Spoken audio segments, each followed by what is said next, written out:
বন্ধুরা, ওম নমঃ শিবায়, রাধে রাধে সকলকে। তো আজকের দিনে দুখানা স্পেশাল কাজ আছে। একটা হচ্ছে এই মাসে একটা স্পেশাল ডে আছে, যেটার জন্য কিছু কেনাকাটি করতে যাবো, অ্যান্ড সেটাতে আমি আমার বউকে নিয়ে যেতে পারবো না, বিকজ ওর জন্যই কেনাকাটি করতে যাবো। আর সেকেন্ড কাজ হচ্ছে আজকে আমরা যাবো বাগবাজার ঘাট। তো চলো বেশি বক বক না করে শুরু করে দিই আজকের দিনটা। বিশ্বাস করো, দুপুরেই বেরোনোর ইচ্ছা ছিল, কিন্তু কখন যে ঘুমের চোখটা লেগে গেল জানি না।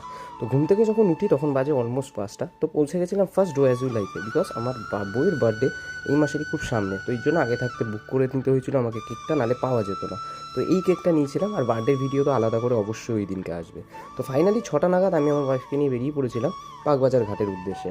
অ্যান্ড মোটামুটি কলকাতার এই নির্জন নীরব রাস্তা দিয়ে গাড়ি চালাতে চালাতে আমরা ফাইনালি পৌঁছে গেছিলাম বাগবাজার ঘাট। কলকাতার এমন কেউ চেনে না বা জানে না বা ভালোবাসে না এটা সম্ভব না, বাগবাজার ঘাট সবার কাছেই ভীষণ প্রিয়। তো শুরু হয়েছিল বাগবাজার ঘাটে প্রথম 2 কাপ চা দিয়ে। চাটা বেশ ভালো ছিল খেতে, অ্যান্ড ওখান থেকে কিন্তু শিব ঠাকুরের মন্দির খুব কাছেই। অ্যান্ড এই জিনিসটা আমার বরাবরের ফেভারিট, ঘটি গরম, যেটা খেতে আমি ভীষণ ভালোবাসি, অ্যান্ড আই এনজয় দিস। তো সেরকমই বসে বসে এনজয় সহকারে আমি একা একা খাচ্ছিলাম, আমার বউও খাচ্ছিল, অ্যান্ড আমার বউয়ের কথাটা শোনো। আজকে ভালো হয়ে গেলাম ঘোরাতে নিয়ে এসেছি বলে। না, মোটেও না। মোটি ভালো হ্যাঁ, ভালো তুই বরাবরই ছিলিস। ভালো বরাবরই ছিলাম, ঘুরতে নিয়ে আসলে আরও বেশি ভালো।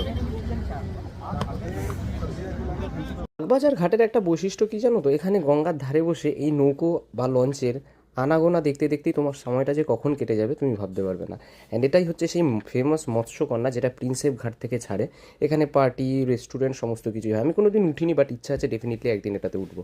তো দেখো আমাদের দুজনকে কীভাবে এখানে সমস্ত ফেরিওয়ালা ঘিরে দিয়েছিল যে কার থেকে আমি খাবো। তো আমি ফাইনালি এই বয়স্ক কাকুটার থেকে নিয়েছিলাম, বিকজ এনাকে দেখে আমার নিজের পার্সোনালি খুব খারাপ লাগছিল। এবার সময় ছিল বাড়ির দিকে ফেরান, বাড়ির দিকে ফেরার সময় আমরা নিয়ে নিয়েছিলাম একখানা চিকেন মালাই। তো দেখা হচ্ছে নেক্সট ভিডিওতে, টিল দেন বাই।